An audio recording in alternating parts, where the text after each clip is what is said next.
பர்டிகுலராக நிறைய படம் நான் சொல்லணும்னா ஒன்று நடிகன் அந்த பிரியாணி சீனு எடுக்கவே முடியலங்க, எடுக்கவே முடியல. சிரிச்சுக்கிட்டே இருக்கு, எங்கே கட் சொல்கிறது தெரியல. சிரிச்சு நான் மேக்ஸிமம் இவங்களுக்கு வந்து ஒரே பிளாக்ல வச்சுட்டு திருப்பி க்ளோஸ்னு கட் பண்ணி திருப்பி அந்த டைலாக் எடுக்க பயமாக இருக்கும். ஏன்னா அந்த மாதிரி ஒரு காமெடி எத்தனை தடவை எடுத்தாலும் சிரிப்பாங்க. அதே மாதிரி இளையராஜா சார் வந்து ரீரெக்கார்டிங்கில் வந்து இப்படி ஒரு சிரிப்பாருன்னா யாரும் நம்ப மாட்டீங்க, அவ்வளோ ரசிப்பார் காமெடியை. அவர் வந்து கவுண்டமணி சாரோட மிகப்பெரிய ரசிகர். ஏன்னா என்னுடைய படத்துலேயே நான் வந்து இளையராஜா சார் சிரிச்சு பார்த்துருக்கேன். அதாவது அவர் மியூசிக் போடுறதுக்கு முன்னாடி ரீல் பார்ப்பார், அந்த ரீலில் அப்படி சிரிப்பார் கவுண்டமணி சாரை பார்த்து. அந்த மாதிரி ஒரு அவருடைய மனசு.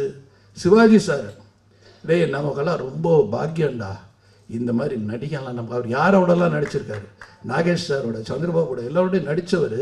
அவர் வந்து இந்த அவருடைய ஜென்ரேஷனில் இந்த ரெண்டாவது அவருடைய மகன் பிரபு அவரோட நடிக்கக்கூடிய ஒரு நடிகரை பார்க்கும் பொழுது கவுண்டமணி அருமையாக இருக்கேன், அருமையாக பண்ணுறாரியா, அருமையான காமெடியா. ஸோ மிகப்பெரிய நடிகர்களுக்கு எல்லாருமே வந்து கவுண்டமணி அவர்கள் வந்து ரசிகர், அவங்க ரசிகர்கள், அவங்களுக்கே ரசிகர். அப்படி ஒரு இடத்தை பிடித்தவர் தான் கவுண்டமணி சார்.